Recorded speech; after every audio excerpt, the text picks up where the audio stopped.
Boker Tov, nous sommes le 22 Av et donc nous allons aujourd'hui étudier Moed Katan Daf Zain. Donc on s'était arrêté juste en haut de la page et donc on va reprendre 2 points. Rabbi Yehuda Omer, Misdeh Ilan Kedarko ou Misedeh Alavan Shelo Kedarko. On avait vu antérieurement concernant la destruction, la chasse des taupes et des souris dans les champs que d'un verger, on avait le droit de les chasser de manière habituelle. On va d'ailleurs apprendre un peu plus loin dans la Gemara quelle était la svara pour ça. Ou misdeh alavan shelo kedarko, dans un champ de céréales, ou comme l'a expliqué Rashi auparavant, que ici Sadeh alavan décrit un Sédé Bet à Baal, c'est-à-dire un champ qui n'a pas besoin d'une irrigation artificielle. D'où dans ce cas-là, on n'a pas le droit de chasser habituellement, on va chasser différemment. Tanou Rabbanan, nos maîtres ont enseigné dans une braïta, Ketsad Kedarko. Qu'est-ce qu'on appelle chasser habituellement? Donc on va apprendre ici la méthodologie pour chasser les taupes et les souris. Chofer Gouma, on creuse un trou, Vetolema Metsuda, et on on suspend un piège à l'intérieur. Donc de cette manière-là, donc ces animaux, ces rongeurs qui ont l'habitude de rentrer dans la terre et de passer par des trous, vont être piégés et on va les avoir attrapés. Ketsad Shelo Kedarko, donc quelle est la manière inhabituelle de les capturer? Noetz Shafoud, donc on va planter une barre de métal, donc chapoud, ça peut être généralement ce sur quoi on fait griller la viande. Donc Noetz Shapoud, donc on prend une barre de fer, on la plante dans le sol, ou Make Bekurdom, et donc on va donner des coups avec une pelle ou avec une houe, ou merade et adama mitartea, et on va donc on va taper la terre, on va remuer la terre en dessous. Et donc de cette manière-là, donc ça va memaer chotan, comme dit Rashi, on va écraser les animaux. Tanya, Rabbi El-Azar et Rabbi Shimon, je lis selon la correction du texte. Donc une braïta enseigne au nom de Rabbi El-Azar et Rabbi Shimon que chez Amrou Misdeh Lavan Shelo Kedarko, lorsqu'on a enseigné que dans un Sadeh à Lavan, on avait le droit de chasser ces rongeurs que de manière inhabituelle, Lo Amrou Ela Bisdeh Lavan Asmucha La'ir. On ne parlait que d'un champ céréalier qui était proche, ou d'un Sadeh Bet Baal qui était proche de la ville. Aval Besadeh Lavan Asmucha Le Sadeh Ailan. Par contre, s'il s'agit d'un champ Lavan qui est proche d'un verger, Afilu Kedarko, même habituellement, on a même le droit de chasser de manière habituelle. Pourquoi? Shema Yatsu Misdeh Alavan Veyacharivu et Ailanot. De peur que les taupes et les souris sortent de ce champ Sdeh Alavan et aillent détruire les arbres. Donc on voit là ici la svara, c'est que pour quelle raison on a été plus permissif sur la destruction des rongeurs, donc dans un champ qui contient des arbres, c'est qu'en fait les rongeurs détruisent carrément les arbres, tandis que lorsqu'ils sont dans un champ où il y a des céréales ou alors où il y a des légumes, ils vont détruire une partie de la récolte, mais ils ne risquent pas de remettre en cause la totalité de la récolte. On avait vu également un peu plus loin, où Makrin et Apirtsa Bamoed, qu'on a le droit donc de consolider la brèche, d'arranger la brèche pendant Chol HaMoed. Ketzad Makrin. La Gemara demande comment est-ce qu'on a le droit d'arranger cette brèche. Rav Yosef Amar Behutza Vedafna. Rav Yosef dit, donc ça nous rappelle le premier pérec de Baba Batra. Donc Rav Yosef il a enseigné que c'est Behutza Vedafna. C'est quoi Hutza? Hutza, il s'agit de Anfe Dekel Ditmarim, donc des branches de palmier. Et Dafna c'est quoi? Dafna c'est du laurier, comme l'explique Rashi à un autre endroit. Donc en fait il s'agit d'une barrière qui est constituée d'un treillis, donc d'un côté, dans un sens, donc dans le sens horizontal, un treillis qui consiste dans le sens horizontal de branches de palmier et dans le sens vertical de branches de laurier. Dans une braïta, on a enseigné qu'on a le droit également de poser des pierres l'une sur l'autre, mais sans mettre du ciment pour les consolider. Amar Rafrizda Loshanu Ela Bekotel Hagina. Rafrizda a dit, lorsqu'on a dit qu'on avait le droit d'arranger la brèche, et qu'on n'avait pas le droit de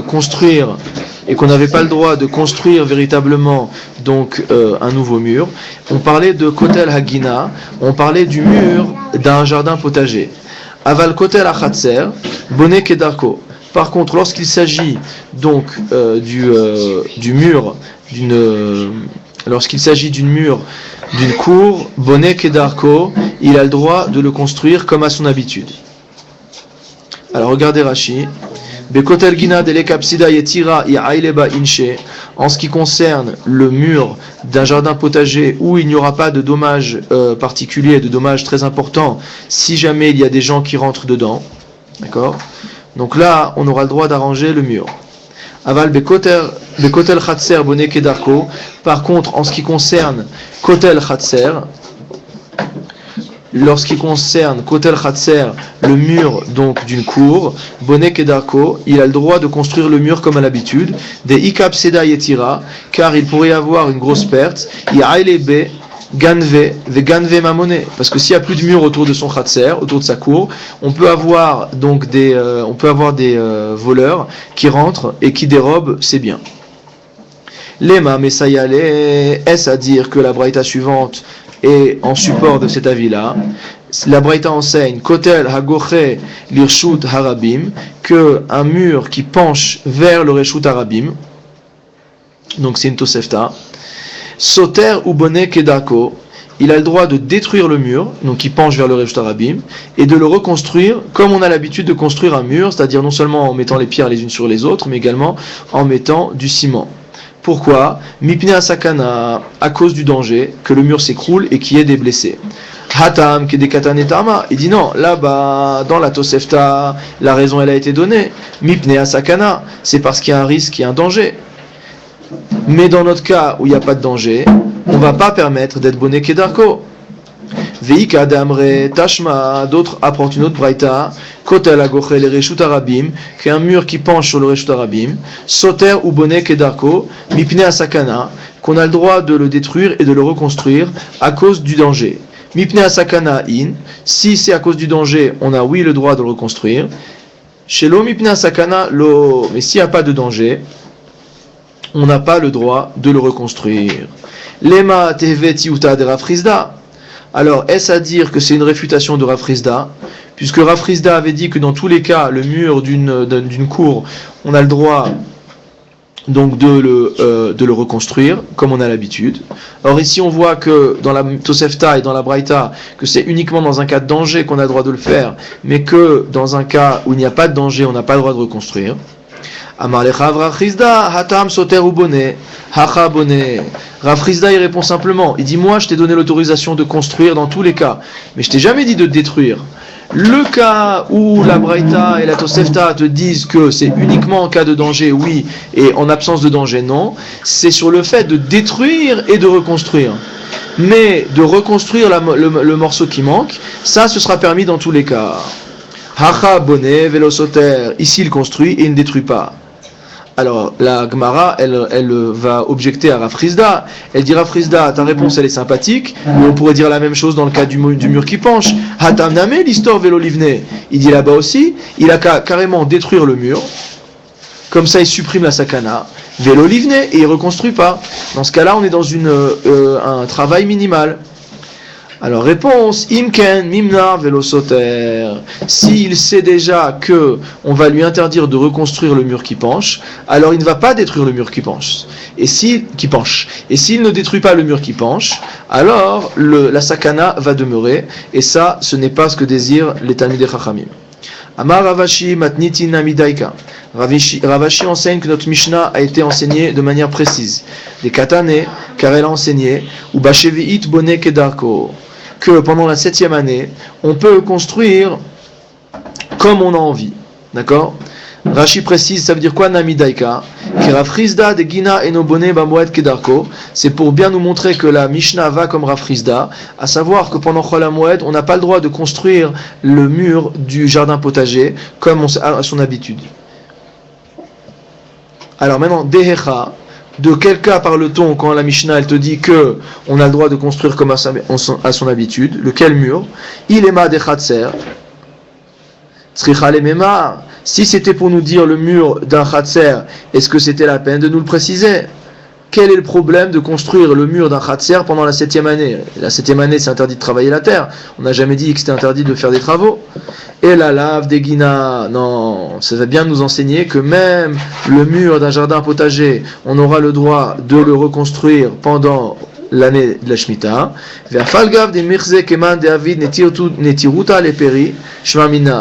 Et bien que la personne qui soit en train de construire autour de son jardin potager, de reconstruire donc son mur, il peut donner l'impression d'une personne qui est en train de protéger ses fruits, ses légumes en l'occurrence, et Shmamina, qu'on ne craint pas une telle erreur dans le Maritaïn. Maintenant, on va commencer une nouvelle Mishnah un petit peu compliquée concernant les halachot du Metzora. Donc le Metzora, c'est une personne qui était atteinte d'une lèpre. Le Rambam précise dans Ilchot Metzora que Tumatzarat, plus exactement, que cette lèpre-là n'était pas une lèpre au sens médical du terme, mais était une maladie surnaturelle, donc qui avait une dimension uniquement spirituelle. Donc quel est la halacha? On va être obligé de faire un petit détour par la halacha. Donc le Rambam dans Ilchot Tumatzarat au Perek Aleph nous précise qu'il y a 3 simané tum'a dans la peau. Parce qu'en fait, il y a plusieurs tsarat. Il y a la tsarat de la peau, il y a la tsarat des vêtements, il y a la tsarat des maisons. Donc il y a 3 simanim en ce qui concerne la tsarat de la peau. Ser lavan ve'a michya ve'a pission. Donc le ser lavan, le poil blanc, ve'a michya ve'a pission. Ensuite c'est la plaie et l'étendue. Et ces 3 choses-là sont Mefurashot Batorah, sont expliquées de manière claire dans la Torah.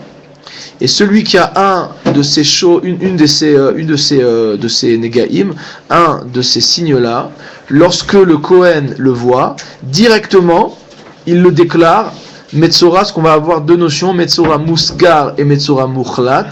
Donc la première catégorie, c'est Metzora Muchlat, c'est-à-dire un Metzora définitif au sens certain. Il est certainement Metzora, et donc on le met à l'écart, puisque le Metzora doit être en dehors des trois machanot, donc des trois camps, à l'extérieur de Machané Israël.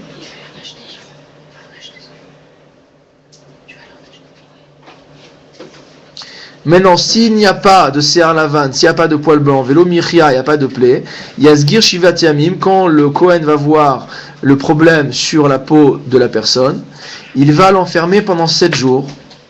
Et ça, c'est ce qu'on appelle le Metzora Musgar. Ça veut dire que mot à mot, il est mis en examen. Pendant 7 jours, il va rester enfermé. Et au bout de 7 jours, le Kohen va revenir le voir. Si à nouveau, il n'y a pas de signe distinctif de la Tsaraat, d'accord, il le renvoie donc à nouveau pendant 7 jours, il le renferme à nouveau pendant 7 jours.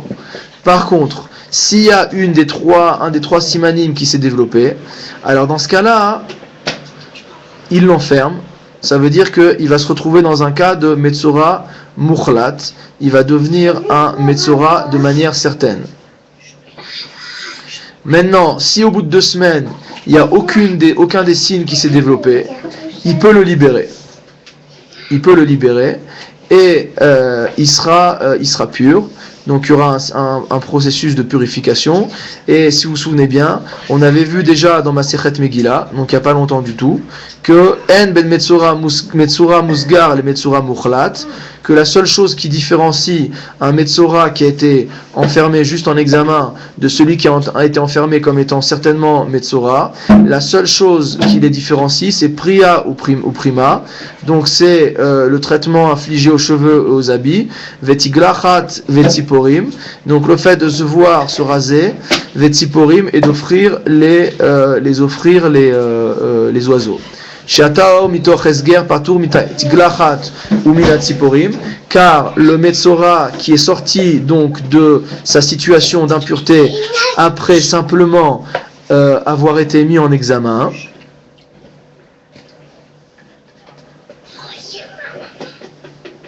Patour mitatiglachat ou minatsiporim, il est patour donc de se raser, d'accord, la tête, ou minatsiporim, et d'offrir les oiseaux. Ve'ataor mitoch echlet, Par contre, celui qui a été enfermé de manière définitive, donc comme étant de manière certaine un Metzora, donc lui devra faire cela, mais leur Tum'a à tous les deux est semblable. Alors maintenant on va rentrer dans la Gemara, en commençant par la Mishnah. Rabbi Meir enseigne, Ro'in est un Negaim, Batechila, donc il y a une marloquette sur le fait de savoir s'il faut dire ces mots Batechila ou pas. Donc Rabbi Meir dit qu'on a le droit de voir, que le Kohen a le droit d'aller examiner donc les Negaim, les lésions corporelles, Batechila, même pour la première fois, pendant Chol HaMoed, les Hakel, Avalo, les Achmir. Donc pour donner un jugement permissif, mais non pas pour donner un avis restrictif. Et les Chachamim disent qu'on n'a pas le droit, ni dans un sens, ni dans l'autre. Regardez la Mirachi. C'est-à-dire que le Kohen aurait le droit d'aller examiner une lésion sur le corps d'une personne, de manière à le rendre pur. Mais pas pour lui interdire. Car si le Kohen constate que le signe qu'on voulait voir, qu'on a besoin de voir apparaître pour déclarer la personne complètement impure, Metzora Mukhlat, être complètement Metzora. Donc s'il voit ça pendant Chol HaMoed, chez Utame, Eno Omer Kloum, selon l'avis de Rabbi Meir, il lui dira rien. Chez Imetameo, Nimtsa Metzah Roba Moed. Parce que s'il lui annonce pendant Chol HaMoed qu'il est de manière définitive Metzora, c'est une mauvaise nouvelle. Or la Torah a enseigné qu'il fallait se réjouir pendant la fête, et donc on ne veut pas que le Kohen aille enseigner une mauvaise nouvelle. Donc juste un petit détail que je n'ai pas précisé, c'est que seul le Kohen est habilité à déclarer un néga, donc une lésion comme pure ou impure. C'est pourquoi on voit dans la Torah que lorsque la personne se rendait chez le Kohen, elle lui disait Kenegar ner ali babait, en ce qui concerne la maison, il disait j'ai vu comme une lésion, c'est-à-dire le Rashi précise là-bas sur place que même si la personne qui pose la question est un Talmid Chacham qui connaît parfaitement les signes des négaïm, il n'a pas le droit de dire au Kohen j'ai vu de manière certaine un néga. Il doit laisser au Kohen la responsabilité de déclarer s'il s'agit oui ou non d'un néga. Gemara. Tanya Rabbi Meir Omer, Ro'in et Anegaim lehakel, avalo leachmir. On a une braïta qui nous enseigne que selon Rabbi Meir, on a le droit de voir les Negaim, lehakel, pour déclarer la personne pure, avalo leachmir, mais pas pour la déclarer impure. Rabbi Yosef Omer, lo lehakel velo leachmir. Et donc l'avis de Chachamim qu'on voit dans la Mishnah, apparemment c'est l'avis de Rabbi Yossi, qui nous dit qu'on a le droit d'examiner la personne, ni lehakel, ni leachmir, ni pour lui dire que finalement elle n'est pas Metzora, ni leachmir, ni pour lui dire que finalement elle est Metzora de manière certaine. Et vous voyez pourquoi le mot Batechila maintenant dans la Mishnah est entre parenthèses, parce que comme j'ai expliqué tout à l'heure, si au bout de la première semaine il n'y a pas de signe d'impureté, alors on est réenfermé pour une deuxième semaine. Or là, qu'est-ce que nous dit la Mishnah? C'est qu'il vient et qu'il vient le voir Léakel. Donc comment il peut être Léakel? C'est uniquement au bout de la deuxième semaine, donc ça ne peut pas être Batechila. Alors pourquoi Rabbi aussi nous dit que l'oléakel velo l'achmir, qu'on n'a pas le droit de l'observer ni pour le déclarer non Metzora, ni pour le déclarer Metzora. Shimata nizkaklo lehakel, nizkaklo afle achmir. Parce que si tu vas t'occuper de lui pour lui dire que il est en bon état, tu es obligé d'aller le voir également pour lui dire que finalement il est véritablement Metzora. Regardez Rashi. Kelomar me'achar shero'ehu ha-kohen, omer ben hutame ben hutahor. Le Kohen il est chacham mais il n'est pas prophète. C'est-à-dire que le Kohen avant de se rendre chez la personne, il peut pas savoir si la personne elle est pure, elle est Metzora de manière définitive ou elle n'est pas Metzora. Donc ça veut dire que si tu lui permets d'y aller, il faut qu'il soit capable de lui dire aussi bien l'un que l'autre. Pourquoi? S'il n'y a pas de signe et qu'il doit lui donner un jugement positif, alors c'est bien. Mais s'il lui dit rien, la personne va comprendre que ça va pas. Et si elle comprend que ça va pas, malgré tout, on va la rendre triste pendant Chol HaMoed. Et donc ça marche pas. Amar Rabbi, Nir'in divrei Rabbi Meir bemusgar. Alors Rabbi va donner une solution au problème. Elle dit l'avis de Rabbi Meir qui nous dit qu'on le voit que de manière permissive. Ça marche bien pour Mousgar, pour quelqu'un qui est enfermé. Pourquoi? Regardez Rashi. Pardon, pas encore. Vedivrei Rabbi Yossé bemuchlat. Et Rabbi Yossé, ça marche dans le cas de muchlat. Pourquoi? Parce que dans le cas du muchlat, de toute manière, il est déjà complètement déclaré Metzora.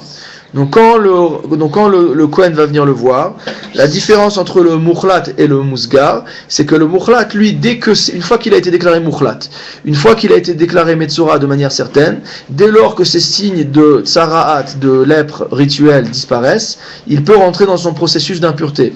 Donc ça veut dire que lorsqu'on va voir un Metzora musgar, de deux choses l'une. Soit on lui dit désolé, mais les signes sont encore présents, donc tu restes Metzora. Auquel cas, il n'est pas plus triste que ça, puisqu'il était déjà dans sa situation de Metzora. Soit on lui annonce une bonne nouvelle, on lui dit extraordinaire, tes plaies ont disparu, tu peux rentrer dans le processus de purification, et à ce moment-là, il est heureux. Donc là, on comprend bien l'avis de Rabbi aussi. Par contre, l'avis de Rabbi Meir, il est plus compréhensible dans le cas du Mousgar. Parce que dans le cas du Mousgar qui est, entre guillemets, suspendu au jugement du Kohen, s'il vient pour lui dire une chose positive, Hinematov, donc il va pouvoir sortir donc de sa situation. Par contre, s'il vient lui dire que non, malheureusement, il faut encore rester 7 jours, lui, il avait l'espoir de sortir au bout des 7 premiers jours, et donc il va l'enfermer encore 7 jours, et c'est une mauvaise nouvelle. Donc là, ça, c'est obligé de dire qu'on ne pourra lui annoncer que la bonne nouvelle, mais pas la mauvaise nouvelle. Amar Rava, alors là, attention parce que dans la Gemara il y a des petites corrections textuelles, donc on va suivre la correction du Gaon de Vilna. Amar Rava, Rava a enseigné, Betahor, koulé almalo pligé, delo chazele. Rava enseigne qu'en ce qui concerne une personne qui est parfaitement pure, c'est-à-dire qui avant la fête était comme toute autre personne, c'est-à-dire sans tsaraat, sans soupçon de tsaraat, alors tout le monde est d'accord que cette personne-là, on ne va pas aller la voir pendant Chol HaMoed, parce que dans tous les cas, on a un risque de l'enfermer. D'accord ? Alors maintenant, avec la correction du Gaon de Vilna, Behesger Sheni, maintenant, au bout de la 2e semaine de fermeture, des koulé alma des chazele. Tout le monde est d'accord qu'on va bien le voir. Pourquoi ? Parce que de toute façon, le Metzora Mousgar ne peut rester que 2 semaines maximum. Donc dans tous les cas, il n'y a pas de problème pour aller le voir. Donc donc dans tous les cas, on n'a aucun problème pour aller le voir. Alors Rashi, lui, il a l'autre lecture. Il dit Besger Rishon. Shimetaerle Mesameachle. Parce qu'en ce qui concerne le premier enfermement de 7 jours, s'il va le voir et qu'il le déclare pur, il va lui faire plaisir. Ilo metaerle, lo metamele yoter de mikera. Et par contre, comme on avait dit tout à l'heure, si il le laisse, il le déclare pas pur, donc il va ne faire que rester une semaine supplémentaire dans le même état, et donc il va pas devenir plus triste qu'il ne l'était auparavant. Et là, masgarle pa'am shnia. Alors, qui pliguait? Donc, dans quel cas on est en discussion? Donc, en fonction de la girsa, soit de Rashi, soit du Gaon de Vilna. Donc, on va lire déjà comme le Gaon de Vilna, parce qu'on avait commencé comme ça. Besger Rishon, c'est uniquement dans le premier Esger. Ma savar bekohen talia milta. L'un pense que les choses dépendent du Kohen, à savoir que itahor amarle tahor, s'il est pur, il lui dit tu es pur. Veitame shatik, et que s'il est impur, il ne dit rien. Donc maintenant on va lire sur la girsa du Gaon de Vilna. Il dit ki pligé beesger rishon. Maintenant on dit que quand ils sont en discussion, c'est au contraire sur le esger rishon. Donc de la même manière, s'il veut lui dire que s'il est pur, il lui dit il n'y a pas de problème. Et s'il est impur, c'est encore plus fort dans cette girsa là. Ça veut dire qu'il lui dit même pas qu'il rentre dans une situation de esger. Donc on commencerait pas un esger, on ne commencerait pas une mise en examen de Metzora pendant Chol HaMoed. Umar Sava, les taharo ou les tameo. Tandis que l'autre avis pense que il n'y a pas de choix pour le Kohen. C'est-à-dire que lorsque le Kohen vient, il doit dire soit tu es pur, soit tu es impur. Kétiv. Donc c'est ça qui est marqué dans la Torah. On n'a pas le droit, le Kohen n'a pas le droit de suspendre son jugement et de dire je sais pas, ou je peux pas te dire. ou je me prononce pas. Il n'a pas le droit. Soit il lui dit tu es pur, soit il lui te dit tu es Metzora. Amar Rabbi. Donc on a enseigné au nom de Rabbi. Nir'in divrei Rabbi aussi bemuchlat, ve divrei Rabbi Meir bemusgar. Selon Rabbi, l'avis de Rabbi aussi, qui dit qu'on voit aussi bien les hakel que les achmir, aussi bien pour déclarer pur que impur. C'est juste, ça paraît logique, dans le cas de muchlat, dans le cas d'une personne qui a été déclarée Metzora de manière certaine, ve divrei Rabbi Meir bemusgar, et que au contraire, les paroles de Rabbi Meir qui dit qu'on ne voit que pour rendre une sentence positive, ça marche mieux dans le cas de Metzora Musgar, d'une personne qui a été mise en examen. Vehatania, Ipecha, et pourtant on avait vu une braïta qui enseigne exactement l'inverse. Réponse de la Gemara, Tanaehi, c'est une machloket Tanaim, Aliba de Rabbi. Et donc c'est deux traditions différentes qui enseignent l'enseignement de Rabbi de manière inverse. Mar savar tzavta de alma adifle ou mar savar tzavta de ishto adifale. Donc l'un pense que c'est la compagnie du monde, de la société, qui est préférable pour le Metzora, et l'autre pense que c'est la compagnie de son épouse qui est préférable pour le Metzora. Regardez Rashi. Mar savar tzavta de ishto adifle. L'un pense qu'il vaut mieux être en société, qu'il préfère être en société avec le monde, et c'est pourquoi on va aller le voir pendant Chol HaMoed, lorsque c'est une seconde semaine d'examen. Car s'il le rend pur, il va le rendre joyeux, puisqu'il va pouvoir sortir des 3 machanot, enfin re-rentrer dans les 3 machanot, ou dans leur machané Israël au moins.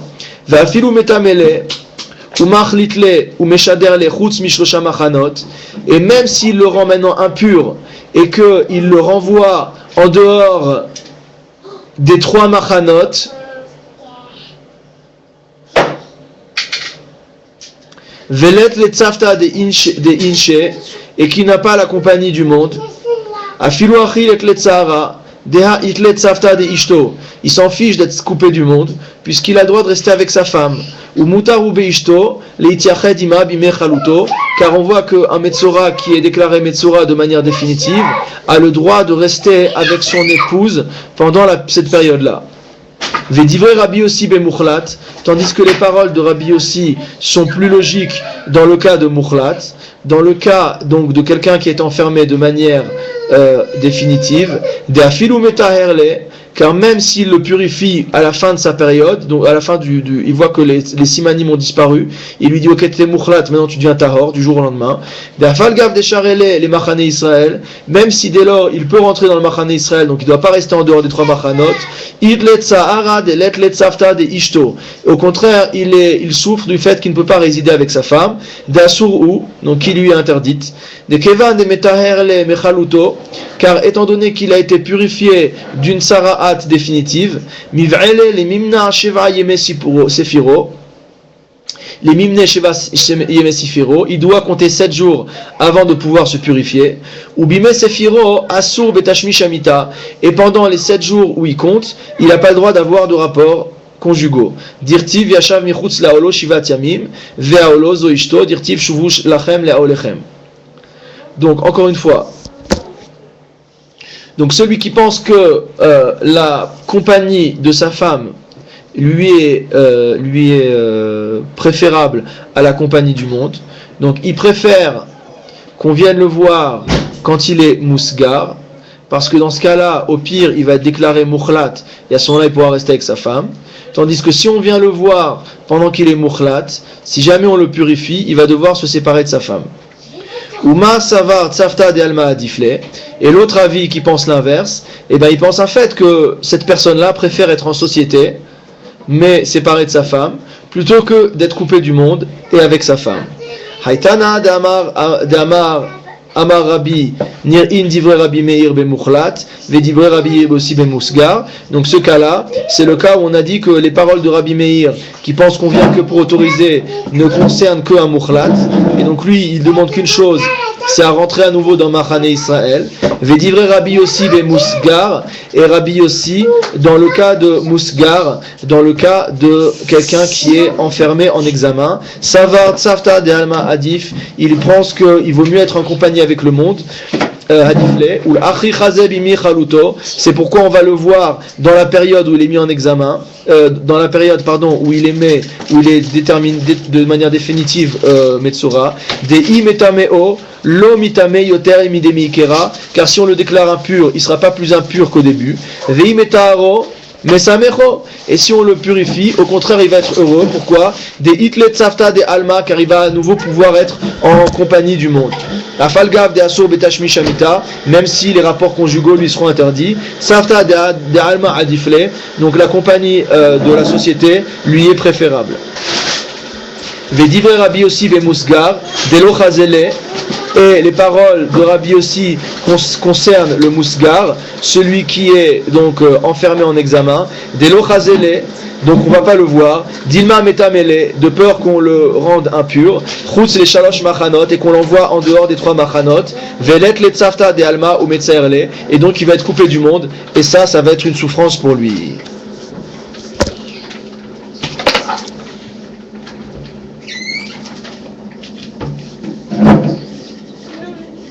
Alors la Gemara pose la question. Les memra de mukhlat mutar betashmi shamita. Est-ce à dire qu'un metzora qui a été déclaré de manière certaine comme metzora, il est mutar betashmi shamita, il a le droit d'avoir des rapports conjugaux?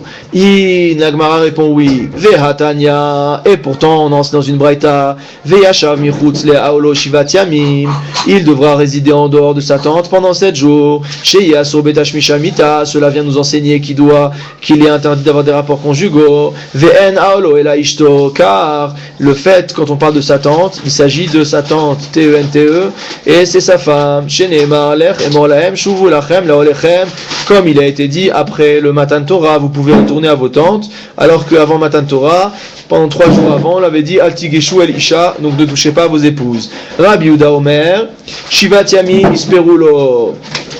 Rabbi Yehuda enseigne que pendant 7 jours, on lui comptera.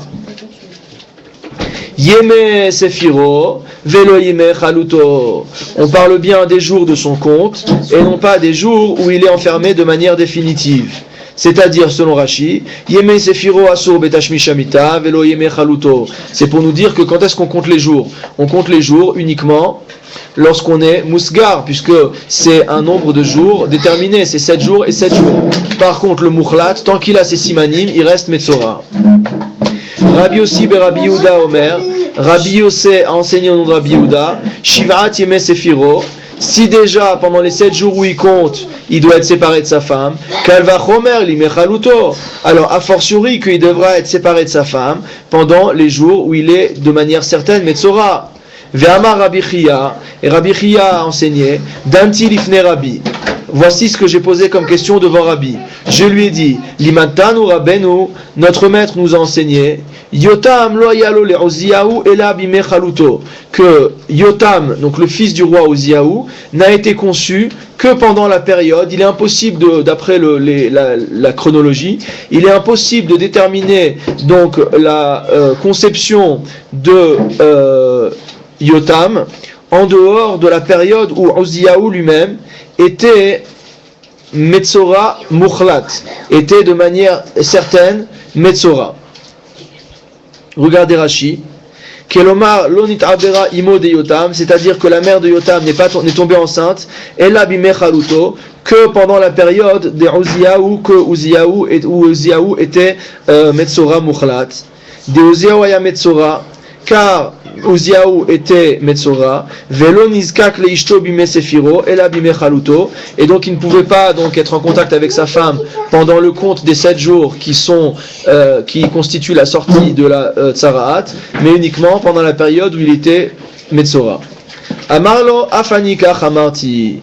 Rabbi lui a répondu, c'est vrai, moi aussi j'ai dit les choses comme cela.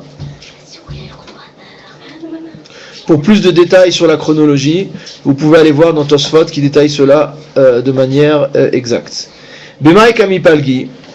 Alors, quelle est la discussion? Rabbi Yossi be Rabbi Yehuda Savar Gale Rachamana bime Sefiro. Rabbi Yosef Bar Yehuda, il pense que la Torah nous a dévoilé que pendant les jours où il fait son compte pour se purifier, alors il n'a pas le droit d'avoir des rapports avec sa femme. Vechol sheken bimechaluto. Et a fortiori, si déjà pendant la période où il est dans la transition de l'impureté vers la pureté, il est interdit d'avoir des rapports avec sa femme, alors a fortiori que pendant la période où il est carrément impur, il n'a pas le droit d'avoir de rapport avec sa femme. Oumar Sava, tandis que l'autre avis pense, maïde galé galé ou maïde lo galé. Ce que la Torah a dévoilé, elle a dévoilé, c'est-à-dire lorsque la Torah nous a dit que il devait s'abstenir pendant la sphira, pendant le compte des 7 jours, alors c'est uniquement pendant le compte des 7 jours qu'il doit s'abstenir. Mais par contre, pendant la période que la Torah n'a pas précisée, c'est-à-dire pendant qu'il est mukhlat, et ben tout ce qui n'est pas interdit est permis. Les memra de Bekohen Talia Milta. Alors on revient à la question de début. Est-ce à dire que tout dépend du bon vouloir du Kohen? Donc regardez Rashi. Parir ben le Rabbi Meir, ben le Rabbi aussi. Cette question s'attaque aussi bien à l'avis de Rabbi Meir qui dit on ne va que les Hakel velo l'Achmir, qu'à Rabbi aussi qui dit que le Kohen va se rendre chez le patient pendant Chol HaMoed, aussi bien les Hakel ou l'Achmir. Des Rabbi Meir Omer be Hedia Itame Shatik, parce que Rabbi Meir dit de manière explicite que s'il voit que la personne doit être déclarée mukhlat, alors qu'est-ce qu'il va faire? Il va se taire. Mais Rabbi aussi des Kahamar Enroin Klal, et Rabbi aussi il dit Enroin Klal que on va pas du tout voir la personne. Miklal des Rabbi aussi ça va, il oba et lo chazele. On a l'impression que le Kohen il va voir son patient uniquement s'il a envie, mais il n'y a pas de non-assistance à personne en tsaraat. Velo havetame, et donc dans ce cas-là la personne ne deviendra pas tamé. Alors la Gemara répond à cette question, elle dit oui, la chose dépend du Kohen, et donc on peut très bien penser soit comme Rabbi Yossi, soit comme Rabbi Meir. Alors on attaque cette avamina, Vehatania, pourtant on a une braïta qui enseigne, Uviom Heraotbo, que au jour où on ira examiner celui qui a la tsaraat, Yeshiom Shataro Ebo, Veyeshiom chez En Ataro Ebo. Il y a des jours où tu vas aller le voir, et il y a des jours où tu vas pas aller le voir. Mikan Amrou, alors mais qu'est-ce qu'on en a déduit? Chatan Shenolad Bonega, Notnim Lo Shiv'at Yime Amishte, Lo Ulbeto Velirsuto. Que un Chatan qui est né, un Chatan chez qui est né un Nega, donc chez qui s'est déclaré une lésion, on lui laisse les 7 jours de Sheva Brachot pour lui, c'est-à-dire s'il a un Nega sur sa peau à lui, Ulbeto, de même si c'est sur sa maison, Velirsuto, et également si c'est une sarat qui a sur son vêtement. Vechen baregel, et de même pendant Chol HaMoed, Notnimlo Shivat Yime Regel, on lui donne les 7 jours de la fête. Divrei Rabbi Yehuda, selon l'avis de Rabbi Yehuda, Rabbi Omer, Eno Tsarir. Selon Rabbi, il n'est même pas nécessaire d'apprendre cela. Pourquoi? Hare ou Omer, puisqu'on a déjà enseigné dans la Torah, Vetziva Kohen ou Pinu et Abayit, que le Kohen ordonnera qu'on débarrasse la maison de tous ses objets. Et donc si avant de déclarer la personne impure de Tsaraat, on enlève tous les objets, qu'est-ce qu'on a besoin de nous dire qu'on lui donne 7 jours également pour ses vêtements? C'est pas nécessaire. Imamtinin lo lidvar areshut. Alors on voit là-bas qu'on va attendre qu'on ait sorti les objets pour pouvoir déclarer la maison impure. Donc ça veut dire que le Kohen, à l'instant T, il sait très bien que la maison elle est impure. Et d'ailleurs les gens comprennent très bien également que c'est impur quand il dit faites sortir les objets de la maison, d'accord? Donc on voit que Minatora, on a le droit de faire légèrement retarder la déclaration de la tsaraat pour pouvoir sauver les kelim. Notamment il s'agit des kelim klecheres qui ne sont pas purifiables et qui devraient être brisés donc à cause de la tsaraat de la maison. Alors il nous dit Kol Shekan Lidvar Mitzvah, donc a fortiori que s'il y a une mitzvah, à savoir le Khatan qui doit fêter les 7 jours des Sheva Brachot ou alors les 7 jours de Chol HaMoed, qu'on a le droit de surseoir à la déclaration de la Tsaraat. Alors Maï Benayhu, qu'est-ce qui les sépare? Amar Abaye, Mashma'ut Doshin Ika Benayhu. C'est la manière de dériver les choses qui les sépare. C'est-à-dire que l'un déduit ça du pasouk directement, tandis que l'autre le déduit de Uviom Eraot Bo donc du jour où tu le verras, où tu iras le voir, et tu apprends de là qu'il y a des jours où tu vois, il y a des jours où tu vois pas, et l'autre il l'apprend de la tsarat abayit, mais les deux ils pensent la même chose. Verava Amar, et Rava a enseigné, Dvar Areshut Ika Benayu, que malgré tout, c'est pour ça que le Veratania au début on comprenait pas que c'était une Atkafa, on pensait que c'était une Nichuta. Mais en fait, il y a quand même le Dvar Areshut qui les sépare. C'est quoi en fait? C'est que dans le cas de la maison, pourquoi on fait à retarder la déclaration de la Tsaraat? Simplement pour sauver des objets. Et si c'est simplement pour sauver des objets, c'est Dvar Areshut. Tandis que l'autre, il te dit que c'est uniquement pour le Khatan ou pour Chol HaMoed. Ça veut dire que c'est uniquement pour Dvar Mitzvah. Donc selon le premier avis, uniquement pour Dvar Mitzvah, on aura de retarder la déclaration de la Tsaraat. Selon le second avis, on a le droit de retarder la déclaration de la Tsaraat, même dans un cas qui est simplement pour notre confort. Alors, Rabbi Yehuda, Mehatam lo Gamrinan. Alors pourquoi Rabbi Yehuda, qui lui a voulu n'apprendre que dans un cas de mitzvah et pas dans un cas de reshoot, pourquoi il n'a pas fait la même dracha que Rabbi? Ah, réponse des chidouch, parce qu'en fait c'est déjà un chidouch. En quoi c'est un chidouch ce pasouk? C'est que, regardez Rashi déjà pour comprendre, lo gamrinan d'ave chidouch mi chidouch l'alfinan de chol hechad ika chidouch en lecha davar bo el la chidusho. Quand la Torah nous apprend quelque chose d'extraordinaire qui est absolument nouveau, on ne peut pas en plus tirer une conséquence supplémentaire. Et c'est quoi la chose particulière? Le chidouche de ce pasouk en ce qui concerne la maison, c'est que normalement, pshutek les etz, donc des morceaux de bois, donc sans bête qui boule, sans endroits qui peuvent être réceptacles de Toum'a, ou des simples pierres, etc., ne peuvent pas recevoir la Toum'a. Or, dans le cas de Tsarat Abatim, elles reçoivent la Tsarat. Donc déjà, ce pasouk-là vient nous enseigner un chidouche concernant la Tsarat des maisons. Et donc je ne peux pas encore aller chercher un autre enseignement de ce pasouk-là en tirant qu'on a le droit de surseoir à la déclaration de la Toum'a pour simplement mon confort. Et donc c'est pour ça que Rabbi Yehuda, lui, considéra que c'est uniquement dans un cas de mitzvah qu'on a le droit de faire retarder la déclaration de la Toum'a. Et donc le Vehatania, donc on avait vu tout à l'heure, peut être compris parfaitement comme étant une nichuta, c'est-à-dire comme étant une preuve de la réponse à la question qu'avait donnée la Gemara, puisque la Gemara avait posé la question. Les memra des Bekohen Talia Milta, est-ce à dire que ça dépend du Kohen? Alors oui, ça dépend du Kohen, selon l'avis qui pense que même l'Idvar Areshut, et selon l'avis qui pense que c'est que l'Idvar Mitzvah, ça dépend pas du Kohen, parce qu'en fait ça dépend uniquement de la situation. Si c'est une situation de Mitzvah, le Kohen retardera la déclaration de la Toum'a. Si ce n'est pas une situation de Mitzvah, le Kohen n'a pas le droit de retarder la déclaration de la Tsarat.